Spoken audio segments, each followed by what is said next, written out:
Bonjour.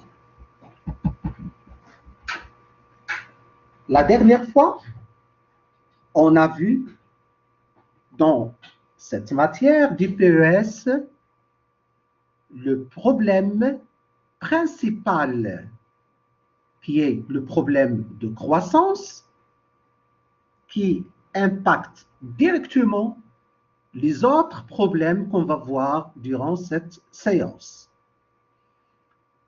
En effet, la récession et le manque de croissance induit des effets néfastes sur le chômage. Il permet d'augmenter le taux de chômage même dans les pays les plus industrialisés du monde.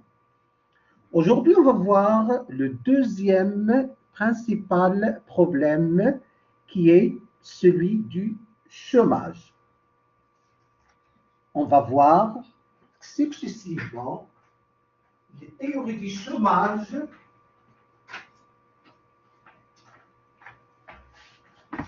au niveau des théories du chômage. On va distinguer entre un type des théories traditionnelles qui donnent une explication globale et générale, donc qui ne contient pas d'exception.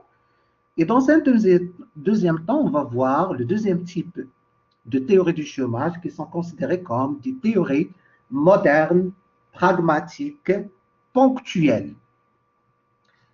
Ensuite, on va voir le chômage et l'emploi. La définition du chômage, l'emploi et les différents types de chômage. Et on va voir la relation qui existe entre l'inflation et le chômage. C'est une relation qualifiée par la courbe de Phillips. Phillips, c'est l'économiste qui a pu, si vous voulez, établir cette relation inverse entre l'inflation comme variable endogène et le chômage comme variable exogène.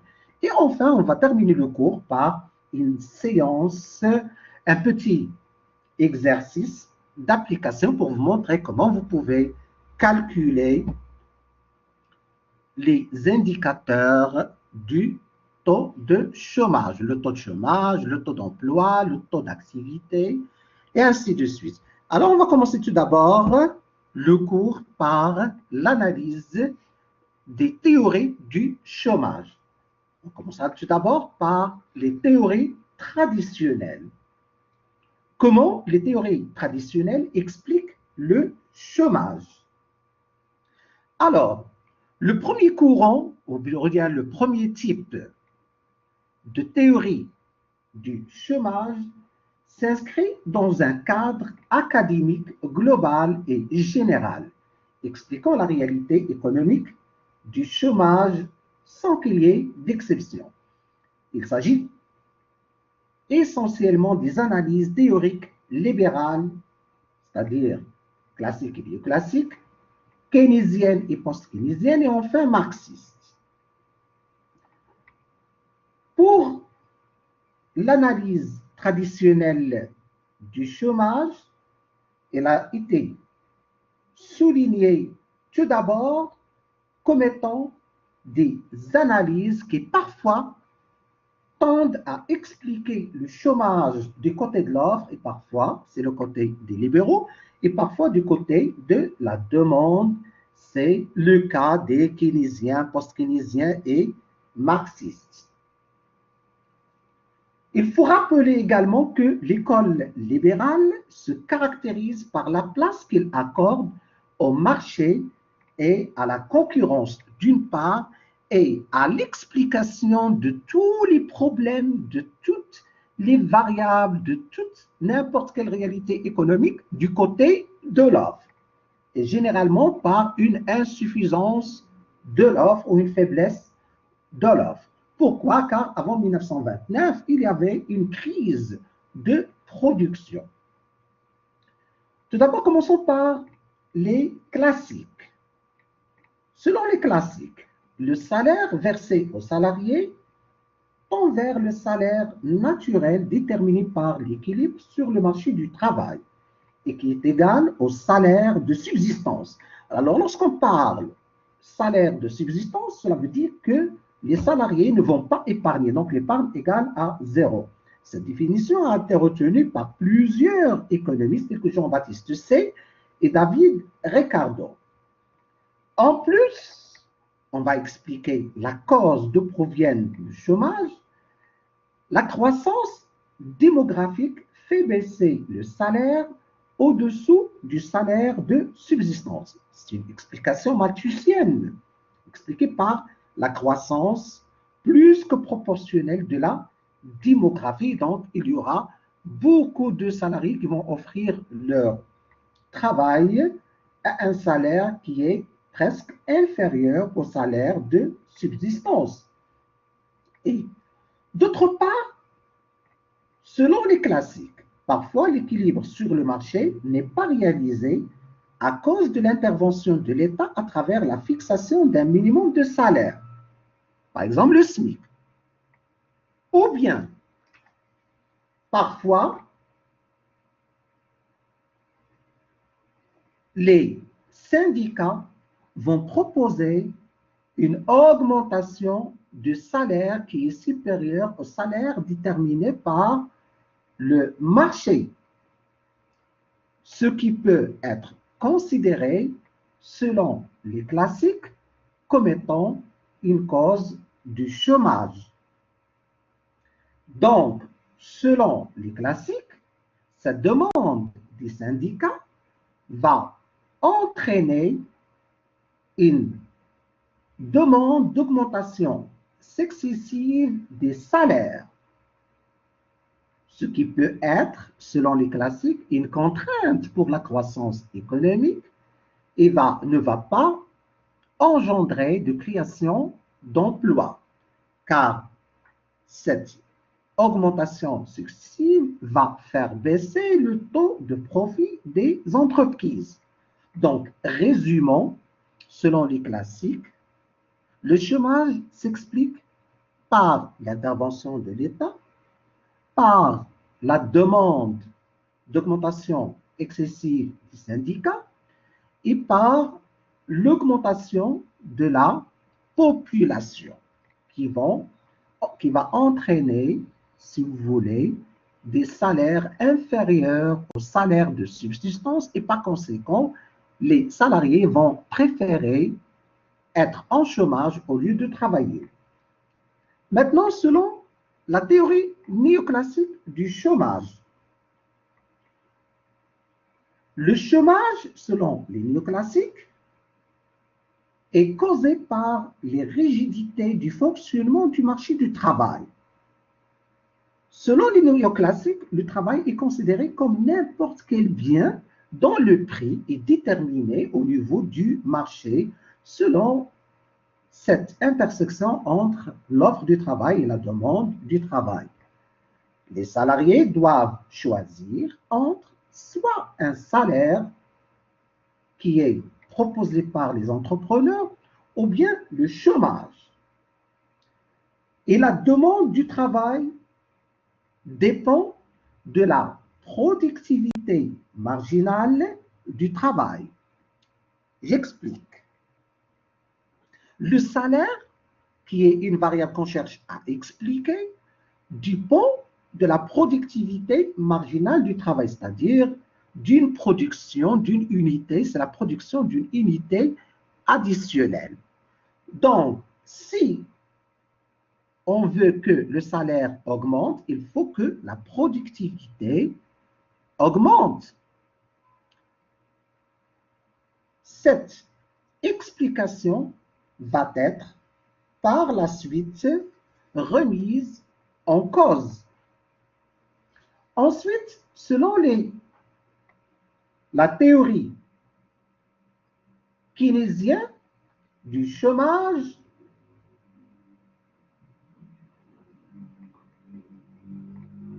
le chômage est expliqué par une insuffisance de la demande globale. Donc, avant 1929, les classiques expliquaient la réalité économique du côté de l'offre. Après la crise de 1929, les keynésiens, post-keynésiens vont expliquer la réalité économique du côté de la demande. Donc, si les classiques expliquaient le chômage par une faiblesse et insuffisance de l'offre, alors les keynésiens vont expliquer le chômage par une insuffisance de la demande globale. Par demande globale, j'entends dire la demande de consommation, d'investissement, des exportations. Selon les keynésiens, le capitalisme livré à lui-même entraîne une demande globale insuffisante.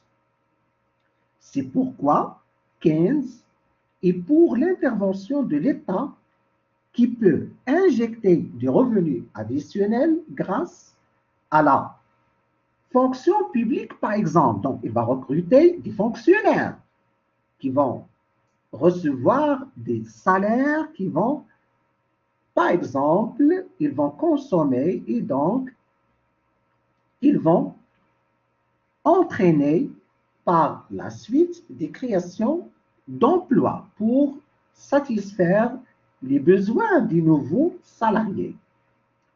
D'autre part, le lancement de grands projets de la part de l'État, par exemple la construction de barrages, de ports, d'aéroports, de ponts, peut stimuler la demande également, ce qui permettra par la suite de stimuler la production et donc la création d'emplois, ce qui va générer une baisse du chômage.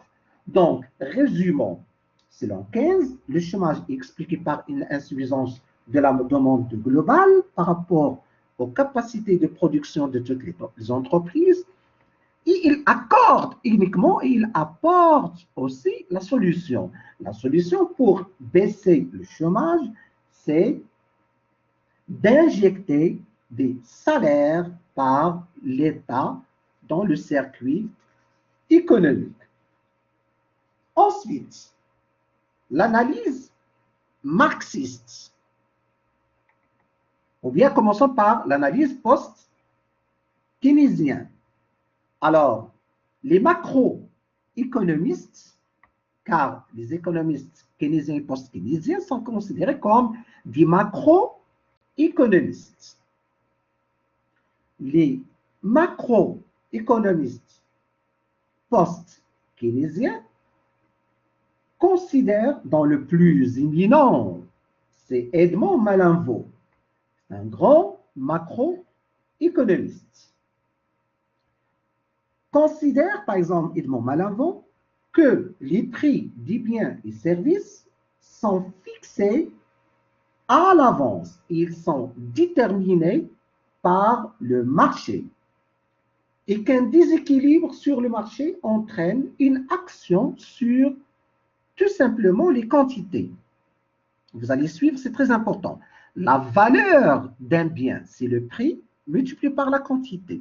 On a deux variables, le prix et la quantité. On ne peut pas agir sur les prix, car ils sont fixes, déterminés par le marché. Qu'est-ce qu'il nous reste? La quantité. Et donc, en cas de déséquilibre, on va baisser la quantité et donc, on va baisser l'effectif des travailleurs. Donc, on ne peut qu'agir sur la quantité, soit augmenter la quantité dans le cas de recrutement, soit baisser cette quantité de travail, l'effectif du travail, en cas de licenciement et donc de chômage. Donc, c'est très important. Rappelez-vous que pour les postes keynésiens, le chômage est causé en cas de déséquilibre par un rationnement par les quantités. Enfin, l'analyse marxiste. L'analyse marxiste se rapproche en quelque sorte de l'analyse keynésienne, dans la mesure où il considère le chômage comme étant résultant des conditions d'une insuffisance de la demande globale. Selon Marx, le chômage est intrinsèque, donc il est structurel au mode de production capitaliste, qui cherche toujours à augmenter le profit. au détriment des salaires. Donc, le salaire est considéré comme un coût. Et les entrepreneurs, en cherchant à baisser le coût, vont entraîner le chômage. D'ailleurs, selon Karl Marx, il appelle le déterminisme la recherche du profit qui va s'annuler suite à la liberté d'entrée et de sortie, va entraîner la disparition du système capitaliste. C'est ce que Karl Marx a appelé dans son ouvrage Le Capital, le déterminisme marxiste. C'est la disparition pure et simple du capitalisme. Maintenant, une fois qu'on a terminé avec les théories traditionnelles, donc, dans un premier temps, on a vu le chômage comme étant un arrêt volontaire et expliqué par une insuffisance de l'offre pour les classiques. Donc, pour les classiques, c'est un arrêt volontaire et expliqué par une insuffisance de l'offre. Pour les néoclassiques, il est expliqué par, en comparant le salaire avec la productivité marginale du travail. Il est expliqué par la rigidité du marché du travail. Pour les keynésiens, c'est un chômage involontaire et donc imposé et expliqué par une insuffisance de la demande globale. Pour les post-keynésiens,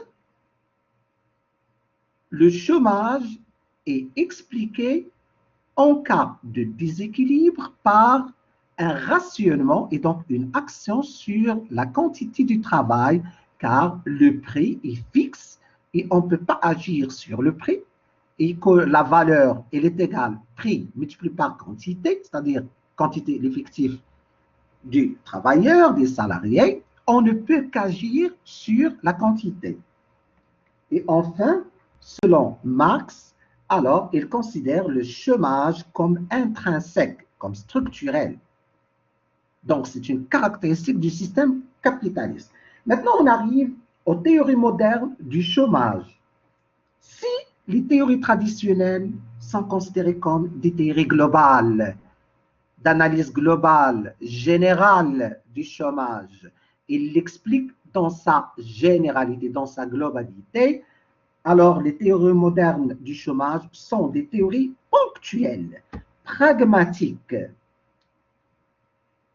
Plusieurs explications. On va commencer par la première explication qui est la théorie du salaire d'efficience. Alors, au contraire des néoclassiques, ils considèrent que le salaire est une fonction de la productivité du travail. Selon les théoriciens du salaire de l'efficience, c'est le contraire. C'est la productivité du travail qui est fonction du salaire. Si lorsqu'on augmente le salaire, on augmente automatiquement la productivité. Selon les néoclassiques, en augmentant la productivité, on augmente le salaire. Donc, selon les néoclassiques, le salaire, c'est la variable à expliquer. La productivité, c'est la variable explicative. Selon les théoriciens du salaire de l'efficience, c'est l'inverse. La productivité du travail, c'est la valeur à expliquer et le salaire, c'est la variable explicative. Donc, la productivité dépend du salaire. Les théoriciens du salaire d'efficience définissent le salaire d'efficience comme étant le salaire réel correspondant à l'effort optimal d'un salarié. Il est toujours supérieur au salaire d'équilibre du marché. Et n'importe quel candidat qui veut travailler à un salaire inférieur ne va pas être recruté par l'entrepreneur. Donc, il y aura du chômage car l'entrepreneur n'accepte pas de recruter à un salaire qui est inférieur au salaire d'efficience. Deuxième type d'explication, la théorie de la segmentation du marché. Selon les théoriciens de la segmentation du marché, le marché du travail n'est pas uniforme, il est hétérogène, il n'est pas homogène. Il y a le marché primaire qui est caractérisé par les personnes ou les salariés qui vont recevoir des salaires élevés. Donc, qui concerne les salariés qui vont imposer un salaire à l'entrepreneur. Et ensuite, il y a le marché secondaire. C'est l'ensemble des situations précaires d'activité, telles que le travail saisonnier,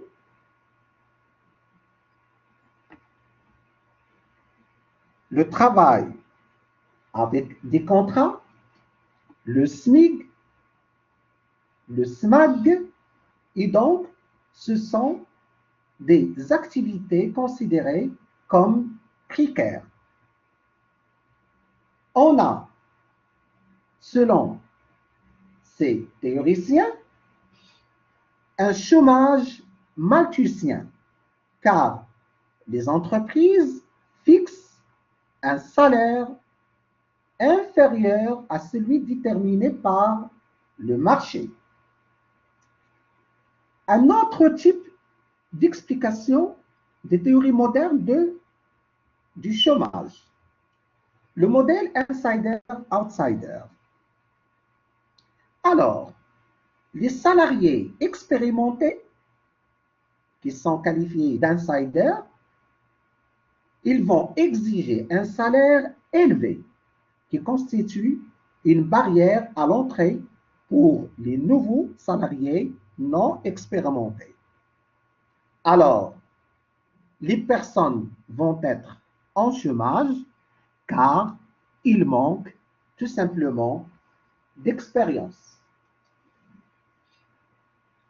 Maintenant qu'on a terminé avec les explications du chômage par les théories, je rappelle que lorsqu'on parle théorie, il donne les facteurs explicatifs du chômage. On va passer à la définition du chômage et de l'emploi. Tout d'abord, la définition du chômage. Selon l'analyse quantitative, la rencontre entre l'offre et la demande détermine le niveau de l'emploi et donc de celui du chômage. Donc la question qui se pose, comment on peut définir le chômage tout d'abord? Le chômage est un arrêt involontaire du travail. Elle est due à l'impossibilité de travailler ou de trouver un emploi pour les personnes qui veulent travailler. Selon le Bureau international du travail, et en chômage, toute personne âgée de plus de 15 ans remplissant les 3 conditions suivantes. Être sans travail, être disponible pour travailler avec un emploi avec salaire ou sans salaire. Et enfin, être à la recherche du travail. Donc, c'est en rapport avec la disponibilité de la personne qui est à la recherche d'un travail. Comment on peut mesurer le chômage? Le problème du chômage est celui de sa mesure. Pour avoir des statistiques à des fins de politique économique, par exemple pour faire des prévisions sur les actions qui doivent être prises pour réduire, par exemple, ou faire baisser le chômage, les responsables et les décideurs des politiques économiques ont élaboré des indicateurs pour mesurer le taux de chômage. Alors, le taux de chômage, c'est le nombre de chômeurs sur la population active. La population active, c'est la population en âge de travailler de plus de 15 ans.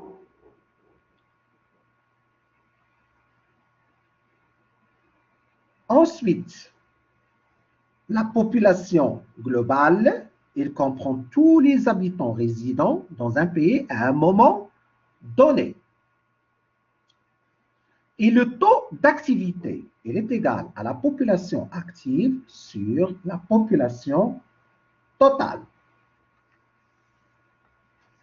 Maintenant, on a défini le chômage. Ensuite, on a vu comment on peut mesurer le taux de chômage. On va voir, maintenant, on va passer à l'emploi. L'emploi peut être défini comme étant l'utilisation d'un individu par un autre individu ou par une institution visant à la réalisation d'un travail en contrepartie d'un salaire ou d'une rémunération. Donc, il exclut les personnes non rémunérées et le travail bénévole et à domicile. Maintenant, si on a défini l'emploi et le chômage, c'est quoi le sous-emploi? Le sous-emploi, c'est une situation intermédiaire entre le chômage et l'emploi. Selon le Bureau international du travail, en sous-emploi, les personnes qui travaillent involontairement, donc c'est imposé, moins que la durée normale du travail et qui sont à la recherche d'un travail complémentaire ou disponibles pour un travail supplémentaire. Le sous-emploi inclut également le chômage saisonnier et le chômage déguisé. Donc, ces deux types de chômage sont considérés comme une situation de sous-emploi. Maintenant, c'est quoi le chômage saisonnier? Le chômage saisonnier est constitué par les activités effectuées selon un cycle et qui n'est pas constant dans le temps. Par exemple, le tourisme, généralement dans le cas de Maroc, qui est peut-être, si vous voulez, épanoui uniquement durant la période de l'été. Par exemple, le ski, ou bien des activités à cause, si vous voulez, de la tombée de la neige. Ce sont des activités qui ne peuvent pas être, si vous voulez, effectuées le long d'une année. Ils peuvent être réalisés à l'intérieur d'une année uniquement durant une période. Par exemple, la vente des glaces, uniquement durant l'été. Ensuite, on passe au chômage déguisé. Le chômage déguisé peut être défini comme étant l'ensemble des travailleurs salariés ou non que l'on peut retirer d'un secteur d'activité sans réduire la production. Il est constitué par les chômeurs fantômes qui, parfois, soit qu'ils assistent, soit qu'ils n'assistent pas et n'ont pas d'effet sur la production. Maintenant, quelles sont les différentes formes de chômage? On a vu les différentes formes de sous-emploi. Maintenant, quelles sont les différentes formes de chômage? Il y a tout d'abord le chômage frictionnel. Le chômage frictionnel résulte d'une insuffisante mobilité ou qualification de la main-d'œuvre ou ne réside pas dans le lieu où l'emploi est offert. J'explique, c'est facile. Alors, cette mobilité, parfois, elle est expliquée par un manque de qualification. Une fois une personne est licenciée, il ne va pas trouver facilement un travail car il manque de qualification. Ensuite, le chômage conjoncturel. Alors, lorsqu'on dit conjoncturel, c'est en rapport avec la conjoncture. Généralement qui est due à un ralentissement de l'activité économique sur une courte période. Si le chômage conjoncturel est dû à un ralentissement, alors le chômage structurel, il est inhérent, il est intrinsèque et c'est une caractéristique du système capitaliste. Et il est considéré comme un chômage chronique, permanent, qui dure sur une longue durée, à long terme. Et comme je l'ai dit tout à l'heure, il provient d'un déséquilibre, car tous les problèmes qu'on va voir cette année ou durant ce semestre exactement, ils sont la cause d'un déséquilibre sur le marché et ce sont des caractéristiques des systèmes capitalistes. Et donc, le chômage structurel, c'est une caractéristique du système capitaliste. Et il provient d'un déséquilibre durable du fonctionnement du marché du travail. Et que le chômage structurel peut être exactement daté des débuts des années 80 et il a été aggravé par la crise du subprime depuis 2008 et aggravé davantage par la situation du Covid, l'impact du Covid, la perte d'emploi par plusieurs personnes. Ensuite, le chômage volontaire. Alors, le chômage volontaire, la définition est simple. Ce sont les individus qui préfèrent le chômage qu'un travail avec un salaire inférieur à leur qualification. Et enfin, le chômage technologique. Le chômage technologique résulte de la substitution de la machine à l'homme. Maintenant, on va voir dans une dernière étape la relation entre l'inflation et le chômage. Cette relation a été développée par Phillips et cette relation a énormément marqué l'étude de l'inflation. On peut expliquer cette relation à travers deux étapes. Tout d'abord, les premiers économistes ont cherché à étudier la relation qui existe entre le taux de croissance des salaires nominaux, lorsque je dis salaire nominal, il contient l'inflation, et le taux de chômage. Ensuite, Phillips va essayer de projeter cette relation, mais cette fois-ci, entre le taux d'inflation et le taux de chômage. Au point C, le point C peut être considéré comme une projection du point B. Il apparaît que la hausse des salaires nominaux, normalement, dans notre cas, elle est égale à 4%. Ici, les données sont en pourcentage, soit en colonne, soit en la même chose ici pour l'inflation, le taux d'inflation pourcentage, le taux de chômage. Alors, si on fait la projection pour un taux de croissance des salaires nominaux de 4%, je vais avoir ici un taux d'inflation qui est égal à 0. Regardez, le taux d'inflation il est égal à 0. En partant de la relation, l'inflation est égale à la hausse des salaires moins la hausse de productivité.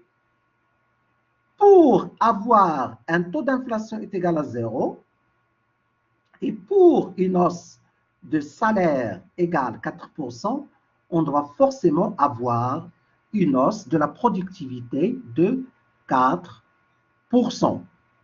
Maintenant, supposons que j'ai une hausse de salaire de 6% ou bien de 8%.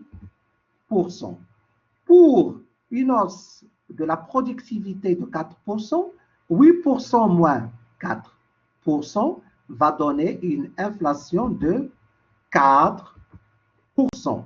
Et par conséquent, je vais avoir une courbe qui va passer, selon cette projection, par cette relation. Je peux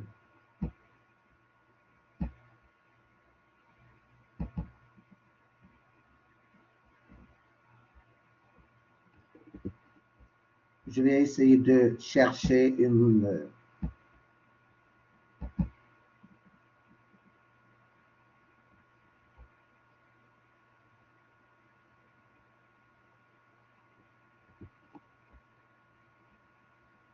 OK.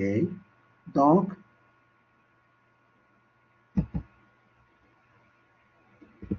normalement, il doit passer selon la courbe que je vais tracer par le curseur. Il va passer par... Je peux donner un autre exemple. Supposons que j'ai, par exemple, 6. Une hausse de 6. Alors, 6 moins 4, je vais 2. Et par conséquent, il va passer par ce point. C'est comme si je vais déplacer la courbe pour qu'il soit passe justement toujours dans cette projection par 2. Cette projection par 2. Donc, comme je viens de l'expliquer, la courbe de Phillips a évolué en 2 étapes. Tout d'abord, les économistes ont cherché cette relation entre le taux de croissance des salaires nominaux et le taux de chômage. Et enfin, Phillips a essayé de projeter cette relation sur la relation inverse entre l'inflation et le taux de chômage. Alors, c'est une relation inverse ou bien une relation décroissante. Alors, cette courbe peut être glissée vers le haut et on cherche toujours l'intersection avec cette projection du point B. Alors, on va passer à un petit exercice d'application pour vous montrer comment on peut calculer le taux de chômage, le taux d'activité ou le taux d'inactivité. Alors, soit les données suivantes relatives à une population urbaine d'un pays fictif à l'année N. Alors, la population âgée de 15 ans et plus, elle est égale à 100 millions. La population inactive, elle est égale à 5 500 000. Et le taux de chômage, il est égal à 16,5%. Donc, je vais écrire ici un taux de chômage qui est égal à 16,5%. Le premier calcul que je dois effectuer, c'est celui de déterminer la population active. Alors, pour déterminer la population active, alors c'est la population globale moins la population inactive. Je vais trouver 4 millions 500 000. 4 millions 500 000. Ensuite, lorsque je multiplie le taux de chômage, car à quoi est égal le taux de chômage? Le taux de chômage, c'est le nombre de chômeurs divisé par la population active. Et par conséquent, la population active, elle est égale au taux de chômage multiplié par,